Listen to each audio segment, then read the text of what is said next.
today's video, we're going to be working on taking more stuff off the frame of the C10, stripping it down. I'm going to try to get the, of course, I'm going to get the brake calipers, rotors, and all that stuff off. I need to get the control arms off and all of that. I have all the parts in to complete the frame, to rebuild the control arms, all new shafts, all new tie bars, end links, all that stuff is brand new. So I have all of that in. It's just a matter of just taking it apart and getting it done. And I don't know if you can see from the back window or the other windows, but it's raining. We're going through a phase now where it's going to be raining all week, which is not an issue. That's why I was rushing to get the truck in the shop, because I had a feeling that we were going to go through some rainy times. And it's supposed to rain the entire week. So just like I said, I have everything here. The truck is going to be inside of the shop, so it's not going to affect me. All right, well, I'll come back to the video when I get up to the shop and explain a little bit of other things that are going on in the actual shop that I wasn't planning on recording, but it's something that I think people may want to see, so I'll do it in a separate video. Okay, so I mentioned previously in my project status video that the Camaro engine had some issues and we needed to take it out to figure out what was going on with it. So we got the engine out. Here's the headers and stuff in it. And let's go back in the shop. So that's the Camaro engine right here. So the plan is to take this engine apart, see what's wrong with it. But because we want to go ahead and get the Camaro out of the way because it's just sitting over there, we're going to convert everything over to this 5.3. This 5.3 came out of the Tahoe that you may have seen in one of my videos. There's direct Tahoe, and it ran good, drove good and everything. So the engine is a good engine. So the plan is to remove all the accessories and stuff off of the 6.2, put it on here, and I've already started taking it apart, and we have a cam that we're going to put in it. It's the NSR cam, no springs required, and here's the cam right here. And I've never tried a NSR cam before, so this would be the perfect opportunity to try it. And the goal, just like I said, is just to get this car up and going, and this is going to be the fastest approach. I'm assuming, and my assumption is going to be confirmed when I take this engine apart, but I think this engine has spun a bearing or something, and the machine shop's wait time right now is like over a year, sometimes maybe 2 years. So we don't want the car down that long, so that's why we're going with the 5.3. So that's what we're in the process of doing, just getting the cam and everything put back on this. And just like I said, it's going to be nothing too dramatic. We're just putting the NSR cam in it. We got the adapters for the intake to square the cathedral to square port. So that's what I've been working on as well. So I'm just like I said, I'm in the process of tearing this thing down. Gonna get the cam in it, get the lifters in and all that stuff, and get it in the Camaro. All right, so I got the brake calipers off both sides. No issues there. Everything came off like it should. And what I'm trying to do basically is keep all this stuff together, the whole spindle, the rotors, everything together, because somebody may want it. So I'm just gonna leave the opportunity for someone to buy it if that's what they want. So next thing I'm going to do is take this bearing cap off and take that nut loose so I can pull the rotor off. Alright, so I've been working and not really recording, but I got the rotors off of both sides, took the tie rod off, and what I'm going to do now, I'm just videoing this configuration so that I know how this thing go back together. So, but I just took that off. Pitman arm, I think that's the Pitman arm. I didn't order a new one of those because those things rarely ever go bad, so I'm going to keep that on there. The steering rod itself, I'm I'm just gonna clean it up and order a new one of those. And I do have new tie rods, so I'm gonna go ahead and take that off. And this is the, I think that's the idler arm. Same thing, that don't really go bad, but I think I may have ordered a new one. So I'm not sure. I have to see what all I have. I ordered a bunch of stuff. So, but that's what I'm gonna do. Finish taking this off, and nothing major. I'm just recording it so that I know exactly how it goes back together. So,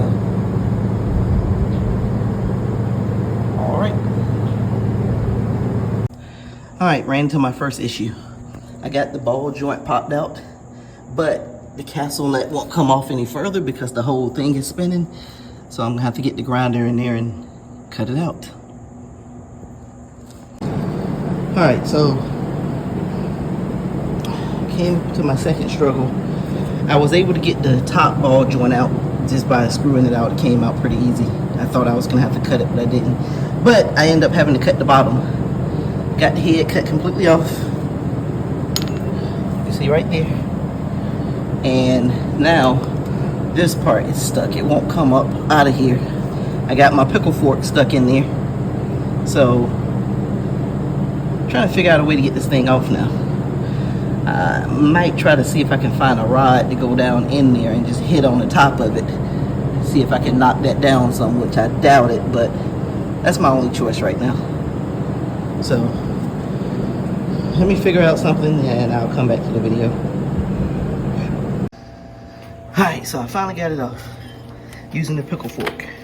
I just kept hammering it inside of there until it finally popped it loose.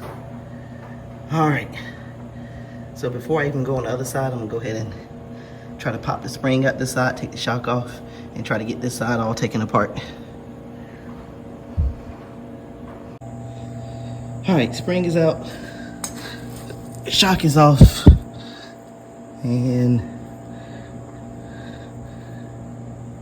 that's it. So I'm gonna go ahead and finish taking this side completely off, taking the control arms completely off, and then I'll get back, or I'll start the other side. All right, upper control arm is off, and what you have to make note of is not that there's a bolt down in there, but that there's spacers here, or shims, whatever you want to call them, but you want to make sure you get these exactly back right the way they were, so it wouldn't mess up with your alignment. So I'm gonna pull these off and remember where I got them from. So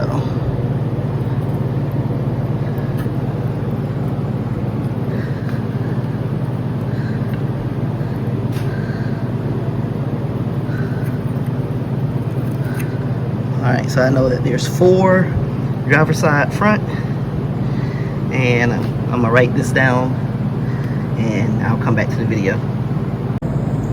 Alright, so in order to get the bottom control arms off, I think I'm going to need a bigger socket. The top was 1 3/8 inches, and I think the bottom is going to be 1 5/8 inches. So, not exactly sure about that, but I'm going to go and get me 1 5/8 inches socket and go from there. Okay, so I took the control arm off.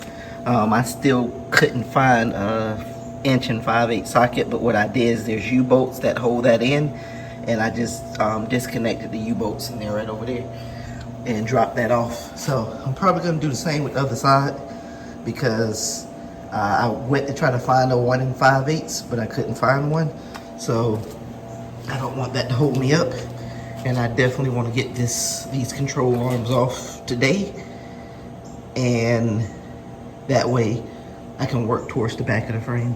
So, all right, let me go ahead and start on this side. All right, steering linkage is now off. And now I just gotta take that engine cradle off.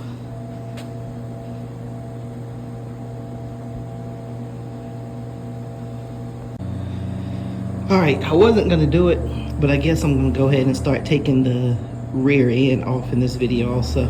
That way I won't have too many videos. So I already put rusties on everything, and I'm gonna go ahead and start taking the shocks and stuff off. All right, so I got the rear end separated and everything detached from the trailing arms. I didn't go through and record a step-by-step, but just to mention something that's very, very important. Before you even start taking the bolts out of the bottom of the springs, make sure you got something up under the trailing arms, a jack to keep the pressure off of it. And I couldn't get my U-bolts out either, so I ended up cutting those. So just before you do anything, loosen up any bolts or anything on the rear end, on the U-bolts or the springs or anything, make sure you have a jack up under it, taking the tension off those springs, because the spring will try to push everything downward. And if you don't have it supported, it could be a bad day. So I had everything supported. I knew that there was tension on the spring, so I did it ahead of time. I just want to mention that. And another thing too, when you take the rear end out, make sure you disable or disconnect that. I don't think it's called a track bar. It's an alignment bar for the rear end to keep it from, keep it in line from, not from left to right, but from turning. I guess you say turning from left to right. So, all right, so what I'm doing now is I got to try to figure out how to detach this parking brake cable. I'm not a master with drum brakes. I don't know anything about drum brakes. So I got to figure out how to get in there and take this cable out. And I know I fought with it on the front end when I was trying to take it out of the cab. And my patience almost had me to cut it. And I decided not to cut it. And now I'm back dealing with it again at the rear end. And I'm at the same way, thinking about cutting it. But I don't want to cut it because I will have to replace it, and it's not necessarily cheap, but it's just something that I don't want to do right now. I did cut those U-bolts and everything, but I can replace those rather easily. So also I've been rethinking about taking this engine cradle out. If it was completely rusty, I would take it out so that I could get to the rust up underneath. But this thing was never rusty because of all the oil that was in it and stuff. So it's actually in really good condition. So I don't think I'm gonna take it out. I think I'm just gonna clean it up real good. And that's it. I don't think I'm gonna take it out completely. So that's just a decision that I'm making, and hopefully I don't regret it later. But just like I said, it's in really good condition. So I doubt there's rust in between it. So. All right, so I'm gonna go ahead and finish trying to get this parking brake cable off and get this rear end completely from up under the truck and start working on the trailing arms, get them taken out. I was actually second guessing taking those off as well, but I do have bushings for them. And the last thing that I would want to happen is I get everything back together on this truck and those bushings are bad, and it causes the rear end to move around. So everything that's bushing related, I have new bushings. So I'm gonna go ahead and get them replaced. So I'm not gonna skip on that one, even though it's probably gonna be hard to get off. I don't know what size that nut is, and it seems like everything that I get, or every wrench that I have, socket that I have, is either too big or too small. So all right, let's get back to it. And I think what I'm gonna do with these springs, I think I'm gonna cut the spring right here on both sides so I can get to the bolt up in there a lot easier, and that'll make it a lot easier. And I'm not using these springs anyway, so I think that's what I'm gonna do just to make it a little bit easier on me. All right, so let me go ahead and get that going and probably wrap this up. Yeah. So, all right, I'll come back to the video. All right, so I got both springs cut off, both sides. I just got to get the spring cup, the upper spring cup out, and I'll do that when I get ready to do a C-notch, because this has to be cut off for the C-notch.